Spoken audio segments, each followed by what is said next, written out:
Muy buenos días a todos.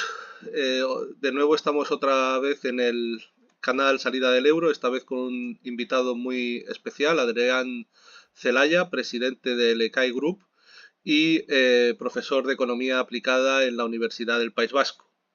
Muchas gracias, Adrián, por estar hoy con nosotros. Gracias, Carlos. Gracias a ti y a tu canal, ¿no? Bueno, como siempre, Adrián, te voy a hacer las dos preguntas que le hago a todos los participantes de este canal, que son dos. Uno, ¿por qué crees tú que España debe salir del euro? Mm. Y dos, ¿cómo crees tú que España podría salir del euro de forma óptima? Mm. Tienes todo el tiempo que quieras. Bueno, vamos a ver. Nosotros hemos hecho desde hace aproximadamente 10, 12 años, y estuvimos haciendo análisis sobre el euro, sobre el posible futuro del euro, el posible cuestionamiento de la estructura del euro con distintas hipótesis, etcétera, ¿no? Lo que ocurre es que en los últimos años hemos de alguna forma abandonado o dejado en un segundo lugar el análisis, vamos a decir, técnico-económico del euro y del futuro del euro para dar prioridad al aspecto geopolítico, ¿no? ¿Y esto por qué? Pues porque los cambios geopolíticos que se están produciendo y que son previsibles seguramente nos van a condicionar absolutamente todo con respecto al futuro del euro, ¿no? Y entonces es muy difícil interpretar qué es lo bueno y lo malo del euro si no tenemos en cuenta cara al futuro, ¿no? En la medida en que nos proyectamos cara al futuro, si no tenemos en cuenta esos posibles cambios geopolíticos, ¿no? Claro, en particular, nosotros estamos convencidos de que como consecuencia de este choque que se está produciendo entre países emergentes y Occidente, pues seguramente en muy pocos años, en un par de años, va a estar en cuestión la configuración institucional de Europa o de Europa occidental por lo menos, ¿no? Muy claramente, directamente la de la OTAN, esto puede suceder quizás dentro de un año o 2 años, pero quizás la de la propia Unión Europea, y con la Unión Europea, evidentemente, pues también la configuración de la unidad monetaria, ¿no? Porque, claro, la valoración de lo que es el euro y de lo que es la Unión Monetaria Europea, pues los aspectos políticos son fundamentales. Es decir, para qué se creó el euro y cómo se ha orientado su funcionamiento, ¿no? Es decir, sería, en teoría, algo totalmente distinto si hay un cambio político en Europa Occidental que de alguna forma consigue que la Unión Europea en cuanto tal pues tenga una proyección claramente destinada a los intereses de los ciudadanos, ¿no? El problema de la configuración de la Unión Europea, muy claramente desde los años 90, a partir del Tratado de Maastricht en el 92, es que claramente no está funcionando para los intereses de los ciudadanos, sino para dos tipos de intereses extraños, ¿no? O intereses de Estados Unidos por un lado, intereses corporativos por el otro. Y esta es seguramente la razón de que todo haya ido mal en la economía europea desde los años 90. Eh, pues los datos más claros son el estancamiento en la evolución de la productividad. Estamos creciendo por debajo del 1% en los últimos 20 años. Esto es una situación de claro estancamiento y algo que ha sido reconocido incluso por el informe Draghi en septiembre, ¿no? Este informe encargado por la Comisión Europea a Mario Draghi, ¿no? Que nos revela que la Unión Europea está en una situación desastrosa, ¿no? Pero claro, es muy interesante porque el propio Mario Draghi, que ha sido protagonista de las políticas económicas europeas durante estos años, pues de alguna forma nos está reconociendo que ellos mismos, o bien nosotros hemos destruido la economía europea con lo que hemos hecho, ¿no? Bien, el problema es, claro, que como consecuencia de la orientación de la Unión Europea y de las políticas europeas hacia intereses corporativos, pues el euro, la configuración de la unión monetaria, pues ha seguido un perfil también totalmente distorsionado, ¿no? Es decir, primero, el por qué se pone en marcha. Se pone en marcha, bueno, desde un punto de vista de análisis económico estricto, esto ya se ha comentado muchas veces, se pone en marcha antes de tiempo. Es decir, cuando todavía las estructuras económicas de los países miembros de la Unión son radicalmente distintas cuando no hay una unión fiscal y cuando los propios promotores del euro reconocen que esto era así, pero que el poner y forzar la unión monetaria iba a obligar a medio plazo a una unión fiscal y económica total. Bueno, ¿y por qué esto se coloca como objetivo de partida? Es decir, el conseguir esa unión monetaria, pues esa unión económica total, pues lamentablemente, posiblemente por objetivos corporativos también. Claro, si nos vamos al origen del neoliberalismo, ¿no? En los años 20-30 del neoliberalismo en el ámbito doctrinal, ¿no? Pues ahí se habla muy claramente, y esto es muy interesante, ¿no? Dicen los primeros teóricos neoliberales como lo que necesita el neoliberalismo para implantarse son estructuras internacionales.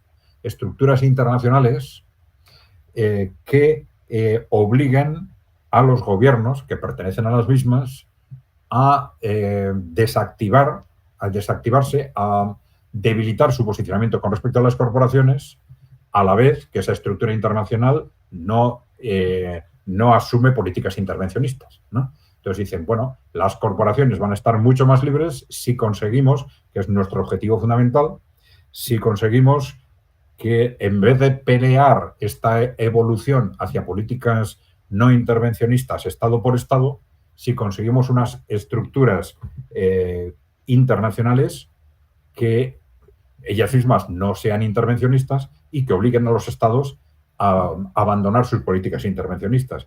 Y curiosamente la Unión Europea ha respondido milimétricamente a ese objetivo de partida, ¿no?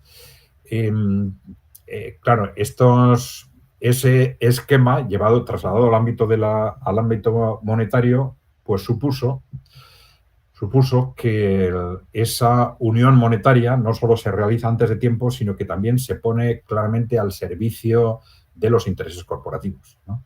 Con un banco central que es autónomo, con ese concepto de autonomía, que ya sabéis que para ello se utiliza ese pretexto de que no es bueno que los gobiernos controlen directamente la política monetaria porque abusarían de la emisión de dinero, y con ese pretexto lo que se hace es colocar los bancos centrales, digamos, al servicio de los grandes intereses corporativos, de las grandes entidades financieras, ¿no? Claro, esto ha sido muy evidente en toda la gestión del Banco Central Europeo, sobre todo a partir de la crisis del 2008, ¿no? Claro, nosotros estuvimos haciendo unos análisis en la Unión Europea durante 3 años aproximadamente. Fue un proyecto en el que partía de una intuición, en el que veíamos cómo no nos cuadraban las cifras que se estaban manejando en las políticas económicas europeas, cuando se nos hablaba constantemente de planes de expansión para hacer frente a la situación de crisis. Tenemos que destinar recursos al impulso de la economía europea, y se daban unas cifras absolutamente ridículas si las comparábamos con lo que estaba siendo, por ejemplo, la expansión monetaria, ¿no? Es decir, pero ridículas pues de 1 a 300 aproximadamente, ¿no? Decíamos, vamos a ver, esto no es parte de la economía europea. Es decir, la expansión monetaria es parte de la economía europea. ¿Por qué no hablamos de qué se hace o qué es lo que no se hace con la expansión monetaria, en lugar de decir que vamos a poner en marcha estos planes de reactivación económica que son cuantitativamente ridículos, ¿no? Y entonces, ¿qué estaba sucediendo? Que enormes masas de la economía europea, de la actividad económica europea, se estaban gestionando y se estaban trasladando de unos ámbitos a otros a través de una expansión monetaria claramente controlada por intereses corporativos, ¿no? Y esto fueron cifras, y han sido durante bastantes años, de hasta el 10% del PIB de la eurozona, ¿no? Pero claro, además esto estaba gestionado, y esto lo comprobamos, era una intuición, pero lo comprobamos con datos muy, muy claros, se estaba gestionando de una forma, pues bueno, muy difícil de entender, porque lo que se hace en la expansión monetaria no es como se suele decir, inyectar dinero en la economía, sino entregar dinero a los bancos, que es algo muy distinto, ¿no? Y claro, se les entrega dinero a los bancos, no en principio, en teoría, unos recursos que deberían estar destinados al crédito, pero en lugar de exigírseles que se destinen al crédito, se les entrega para que ellos hagan lo que quieran con esos recursos. Y entonces, ¿qué hacen los grandes bancos? Bueno, pues en parte se quedan ese dinero, simplemente, lo guardan en caja, en parte sustituyen financiación más cara por financiación de este tipo, en parte invierten en actividades especulativas, en parte invierten en otros territorios y, digamos, más o menos lo que les sobra lo mandan al crédito. Pero es que lo que deja de ir al crédito en los años en los que nosotros hicimos el análisis era hasta el 40% de esa expansión monetaria. O sea, una auténtica barbaridad, un auténtico derroche de recursos que, bueno, al final fue una forma de sustituir los rescates bancarios que se estaban haciendo entre el año 2008 y el año 2010 y que generaron un auténtico escándalo político, ¿no? Bueno, claramente se dijo desde el ámbito político que aquello no podía continuar, que era algo indecente, etcétera. Y entonces lo que no se dijo es que lo que se estaba haciendo era sustituir los rescates con cargo a recursos presupuestarios por los rescates con cargo a la expansión monetaria. Claro, esto ha supuesto un trasvase de recursos desde la economía productiva, la economía financiera, desde los ciudadanos hacia el ámbito especulativo impresionante.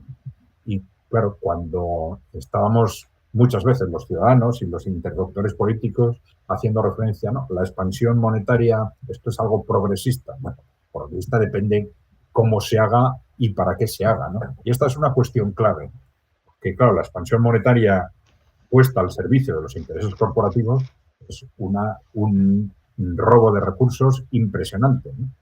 Y, sin embargo, claro, la expansión monetaria puesta al servicio al servicio de los ciudadanos y al servicio de la economía productiva puede ser algo radicalmente distinto, ¿no? Radicalmente distinto porque puede ser un instrumento extraordinario para dinamizar esa economía productiva o, en su caso, el crédito social, etcétera. Entonces, claro, aquí hay una cuestión básica, que es cómo discriminar esto, porque, por ejemplo, pues nosotros analizamos distintas opciones. Una podría ser que en los destinos bueno, primero, obligar, condicionar las entregas del Banco Central a la banca privada, a la gran banca privada, a que efectivamente destine esos recursos a crédito. Eso, podría ser una medida absolutamente evidente, porque claro, son las únicas ayudas públicas en las que no se pide al receptor que las destine a su objetivo, ¿no? Es decir, si yo pido una ayuda para hacer una inversión productiva en mi empresa, evidentemente tengo que destinarla a esa inversión productiva, ¿no? Sin embargo, estas son las únicas ayudas en las que se entregan a los bancos, en teoría, para que se las destinen al crédito, pero no se les exige que lo hagan, ¿no? Pueden hacer con esas ayudas lo que quieran, ¿no? Bien, entonces, una posible medida es la diferenciación de tipos de intereses, es decir, que los recursos que se canalizan hacia el sistema bancario, pues que se discriminen. Es decir, si lo vas a destinar, los recursos que vais a destinar a crédito productivo, te los doy a un tipo de interés, pero igual te los doy a un 2% más caros si los vas a destinar a otros objetivos, ¿no? Por ejemplo, de crédito que no sea productivo o social, por ejemplo, ¿no? Si va a ser a especulación, a crédito de consumo no básico, etcétera, por ejemplo, ¿no? Eso puede ser una medida, ¿no? Y puede ser una medida también de incentivar así el crédito productivo y el desarrollo económico a través de este tipo de medidas. Pero, claro, ¿qué ocurre? Esto es un problema de fondo que está muy relacionado con la estructura del sistema bancario europeo. Este problema no lo tienen desde luego en la misma medida en los países emergentes, porque el sistema bancario es fundamentalmente público, ¿sí? Con distintas proporciones, pues un 70% en Rusia, un 80% en China, un 70% también en Bielorrusia, distintas proporciones, pero fundamentalmente público.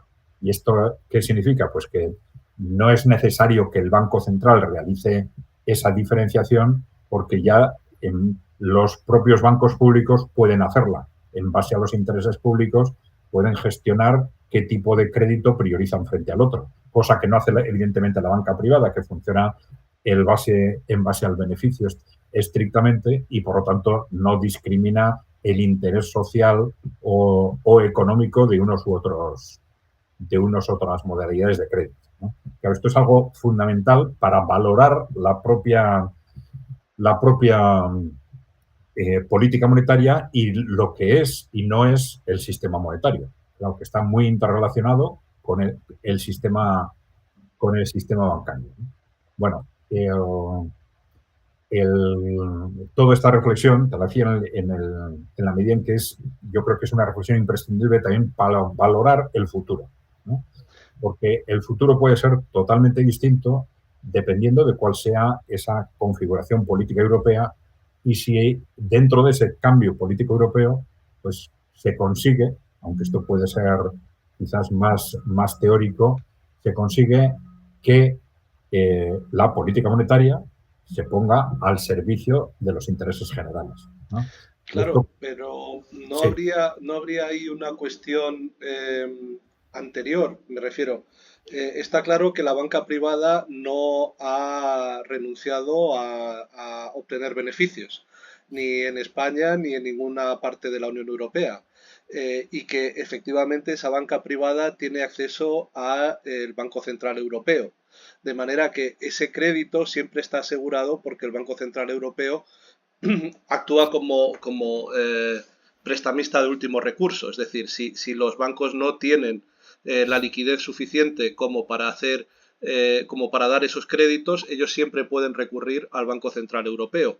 El problema no es un problema anterior, el problema no es que los bancos, la banca privada, ha visto que es absolutamente ruinoso invertir en el sur de Europa, por ejemplo, en actividades productivas, cuando precisamente las reglas del euro, que son anteriores a esas inversiones, no permiten que los estados hagan inversiones productivas.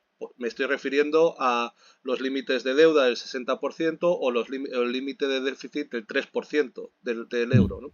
Entonces, no es ese un caso anterior, porque claro, el crédito es lo de menos. Siempre que hay un cliente que tenga un plan eh, de negocio que sea rentable, los bancos siempre van a tener acceso a esa financiación. Pero claro, ¿cómo vamos a tener inversiones de ese tipo cuando tenemos niveles de paro de estado fallido?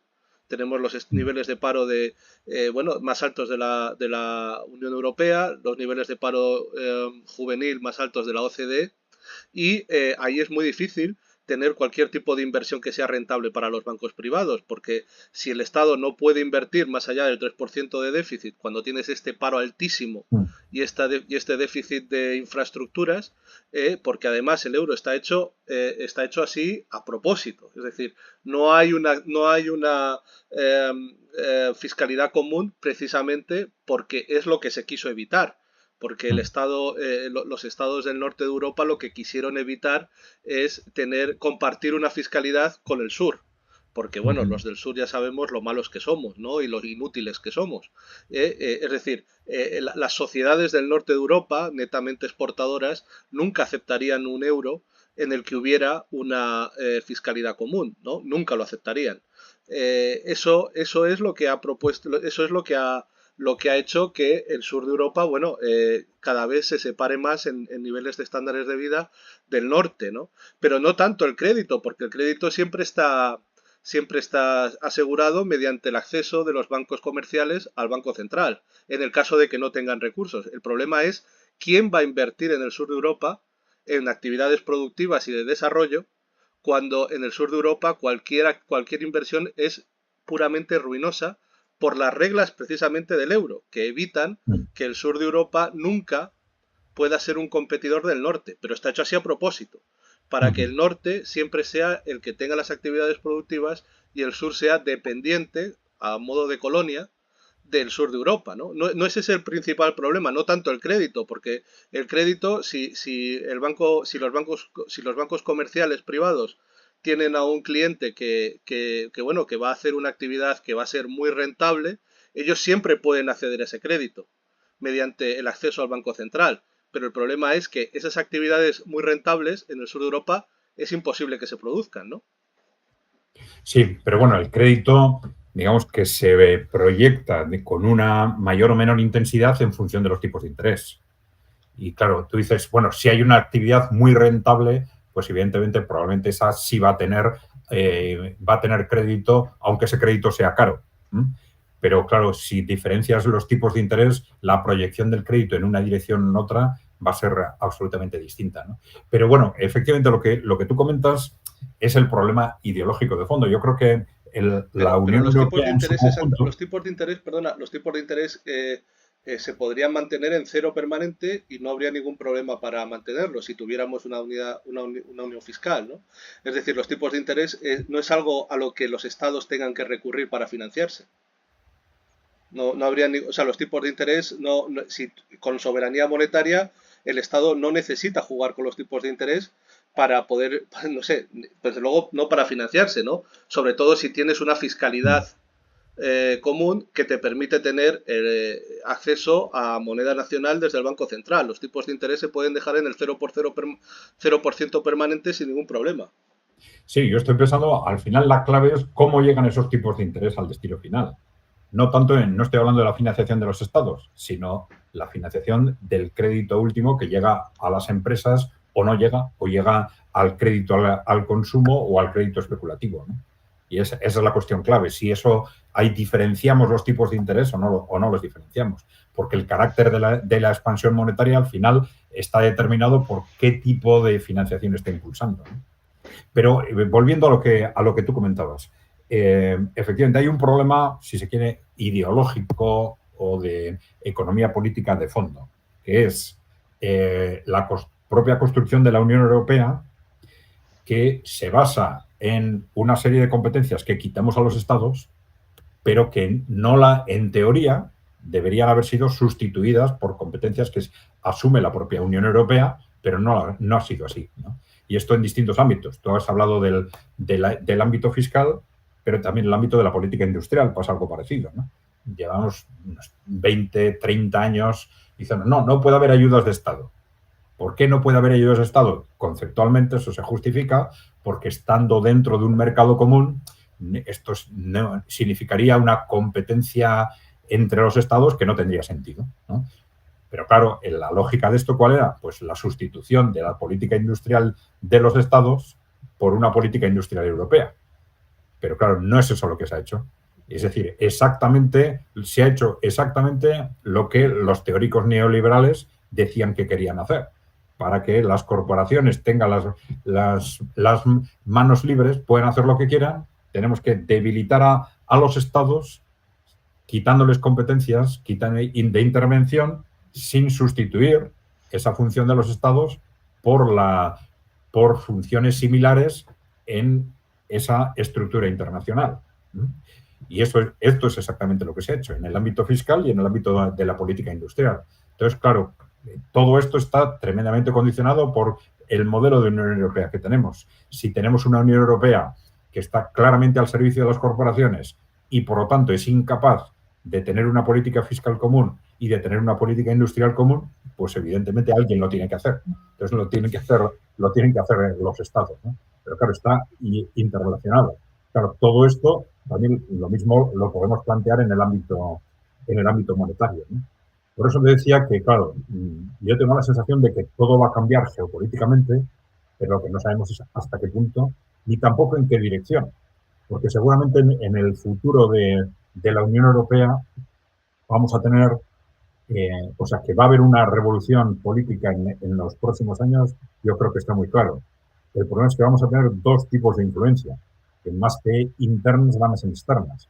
Vamos a tener, por un lado, la influencia de los países emergentes, cara a esa nueva configuración de Europa, pero probablemente vamos a tener también la influencia de Estados Unidos, que aunque, bueno, por ejemplo, el trumpismo esté planteando políticas aislacionistas y tal, bueno, es difícil de creer que se desentienda de su capacidad de influencia, de su enorme capacidad de influencia sobre Europa. Pero claro, esas van a ser dos influencias muy contradictorias. Es decir, una política muy extremadamente liberal del trumpismo y muy intervencionista de los países emergentes. Entonces, no sabemos exactamente qué es lo que va a pasar con la Unión Europea, pero claro, nuestro posicionamiento, el posicionamiento ideológico, el posicionamiento de los distintos países frente a la Unión Europea desde el punto de vista fiscal, desde el punto de vista de política industrial y desde el punto de vista de política monetaria, pues puede ser radicalmente distinto en un caso o en otro. Claro, es difícil pensar que en esa nueva situación se dé el salto hacia una política fiscal común, pero claro, esto estaría orientado en el abandono del neoliberalismo necesariamente, ¿no? Que no es fácil de prever, ¿no? Pero bueno, una política fiscal común que estuviera coordinada con una política monetaria común y una política industrial también, ¿no? Evidentemente. Pero no es eso lo que evidentemente está sobre la mesa en este momento, porque las preocupaciones son otras. Pero yo creo que cambios en esa dirección pueden venir fácilmente en los próximos años.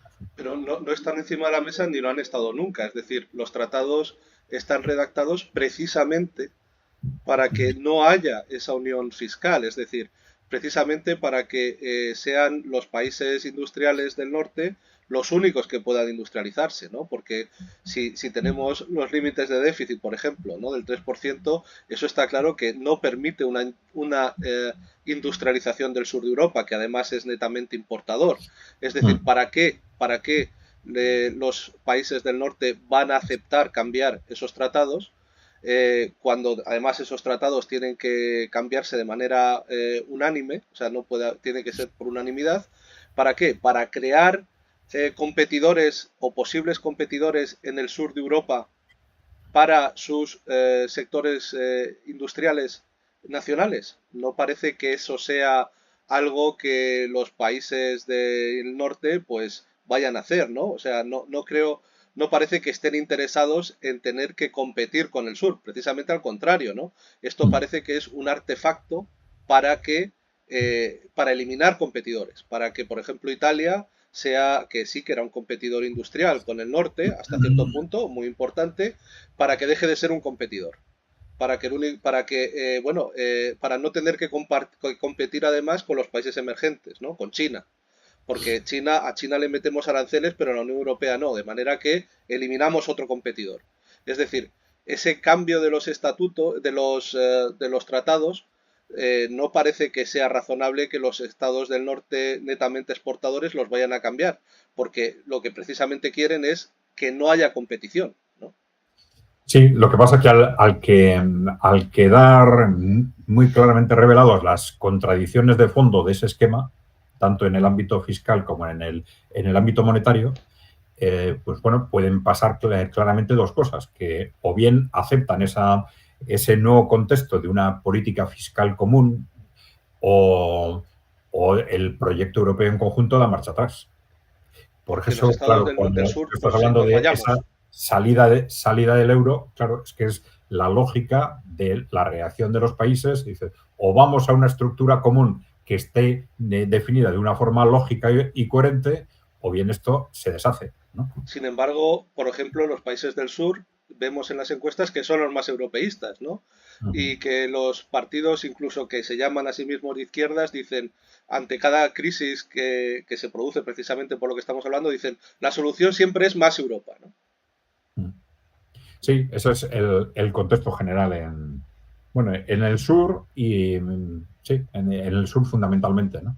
Bueno, ya sabes que hay raíces históricas que tienen mucho que ver con la coincidencia más o menos histórica entre la salida de las dictaduras y la entrada en la Unión Europea, etcétera, ¿no?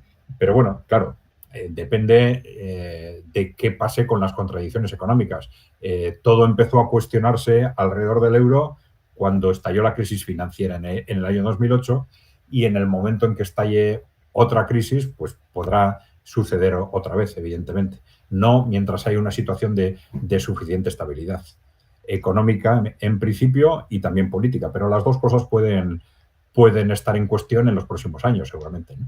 Bueno, entonces, pongamos el caso hipotético en el que se vuelve a producir una crisis como la del 2008, que es posible que se vuelva a producir, y en el sur de Europa entremos en razón y en otras partes de Europa entremos en razón y digamos, bueno, eh, hay que salir del euro, ¿no? Porque ante esta crisis, como la del 2008, obviamente no tenemos los recursos financieros ni las palancas de mando como para poder salir de la crisis rápidamente, que es lo que hizo, por ejemplo, Estados Unidos o los países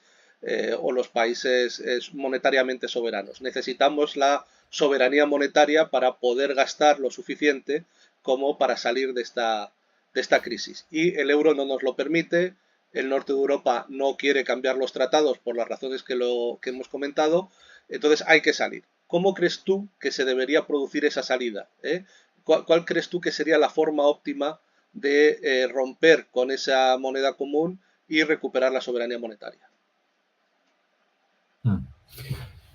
Bueno, eso va a depender muy directamente del contexto político. Yo sí creo que el contexto político en Europa, como he comentado antes, va a estar en crisis en los próximos años, ¿no? Eh, Desde un punto de vista geopolítico, a partir de la prevista, si no tenemos una guerra mundial, claro, a partir de la prevista victoria rusa en Ucrania, va a desaparecer la OTAN y la estructura de la Unión Europea en su conjunto va a estar en crisis. Entonces, lo primero es la opinión pública. Dentro de ese contexto de crisis que se va a crear, trabajar la opinión pública y explicar claramente a la opinión pública cuáles son las salidas a partir de ese momento. Entonces, bueno, pues en función de esa situación, pues bueno, se verá con claridad cuáles son los escenarios y se podrán adoptar distintas medidas para, de forma, claro, de forma muy distinta, si es una decisión unilateral de un país o si es una decisión coordinada con otros países, ¿no? Lo cual puede perfectamente pasar en ese contexto de crisis política en Europa. Entonces, una decisión coordinada con otros países puede ser mucho más fácil, pues ya sabes que también se habló en su momento de la posibilidad de, en lugar de la desaparición del euro, de la división del euro en dos, ¿no? De que hubiese un euro de los países del sur y un euro de los países del norte, euro por llamarle de alguna forma, claro, ¿no? Pero bueno, pues tampoco sería algo descartable, ¿no? Pero bueno, yo creo que al final va a ser la configuración política del momento la que nos va a decir, orientar básicamente cuáles van a ser las medidas. Es decir, si cada país se va a mover en ese momento hacia a la adopción de medidas individuales en una determinada dirección, pero claro, las repercusiones de opinión pública, de imagen y por lo tanto políticas de esto pueden ser enormes y todos los gobiernos se van a acobardar ante ello, claro, pero es muy distinto que solo lo haga tu país a que lo hagan varios países a la vez. Yo creo que esa va a ser la cuestión clave. O sea, ¿tú crees que unilateralmente, por ejemplo, España no podría salir del euro por sus Yo propios no medios? diría no podría, diría que sería políticamente muy complicado. Pero claro, también depende si hay un cambio político en la propia España con fuerzas políticas nuevas, con objetivos, vamos a decir, políticamente rupturistas, ¿no? Pero claro, en este momento tampoco es algo previsible, ¿no? Pero bueno, yo creo que para cualquier gobierno, incluso para estos gobiernos que tuviesen una vocación rupturista, que llegasen al gobierno con un planes rupturistas, pues sería muy distinto el poner en marcha ese movimiento de forma individual, o decir, bueno, lo estamos haciendo nosotros, pero lo vamos a coordinar con Italia y con Portugal, igual también con Francia, ¿no?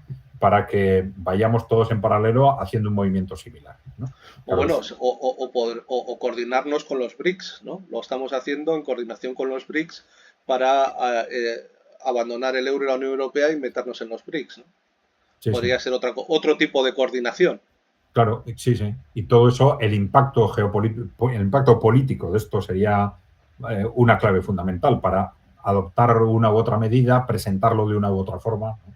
Yo- Muy bien, no, pues es muy interesante, ¿no? Lo que comentas, ¿no? Porque está claro, como has dicho, que sobre todo ante crisis económicas no tenemos las palancas necesarias en nuestras manos como para hacer frente a esas políticas, ¿no? Por ejemplo, el 2008, ¿no? Cuando decía Mosler, ¿no? que no hay crisis financiera lo suficientemente profunda como para que no sea resoluble mediante un aumento suficiente del gasto público o un descenso suficiente de la presión fiscal, ¿no? Y sin embargo, esas palancas pues no las tenemos, ¿no?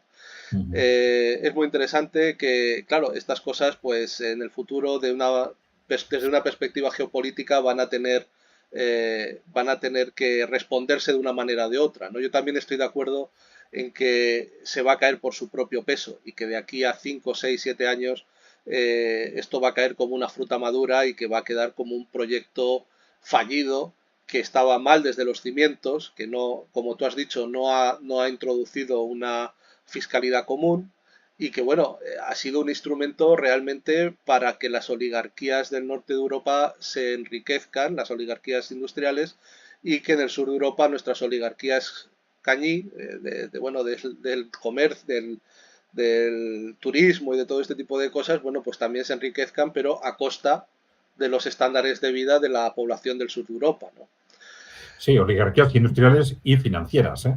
Y financieras, sí, sí. Este tema, por ejemplo, de la expansión monetaria ha sido fundamental, fue fundamental para la expansión de estos grandes gestoras de activos, BlackRock y compañía, ¿no? Es a partir de entonces cuando, a través de esa enorme disposición de recursos canalizada desde los bancos centrales, adquieren capacidad financiera para entrar en prácticamente todas las multinacionales y hacerse con entre un 5 y un 10% de prácticamente todas las multinacionales occidentales, ¿no? O sea que el impacto de cómo se ha gestionado esas políticas monetarias ha sido enorme, en la transferencia de recursos interna entre unos y otros sectores sociales y económicos, ¿no? El sector FIRE, ¿no? Las finanzas, las aseguradoras y la especulación inmobiliaria, básicamente, ¿no? Que son además actividades muy poco productivas, no generan ningún tipo de bienes de consumo productivos, ¿no? Son simplemente actividades financieras especulativas al final, ¿no? Muy bien, Adrián, pues muchísimas gracias por tus reflexiones. Como siempre es muy interesante escucharte, también escuchar tus reflexiones geopolíticas.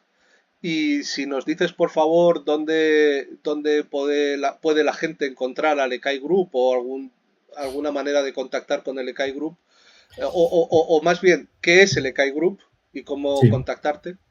Sí, bueno, somos a la vez una asesoría, una consultoría especializada en asesoramiento estratégico y un think tank, es decir, en el que elaboramos documentación y difundimos información, ¿no? Y para encontrarnos, yo creo que lo más directo es a través de vídeos en nuestro canal de YouTube, que lo localizáis muy fácilmente con ECAI Center, ECAI con K, Center con C, y ahí tenemos, pues bueno, hacemos vídeos sobre temas concretos de economía y de geopolítica fundamentalmente, y también respondemos a preguntas o comentarios que nos vais dejando en el propio canal. Muy bien. Pues muchísimas gracias, Adrián. Muy bien, Carlos. Gracias a ti.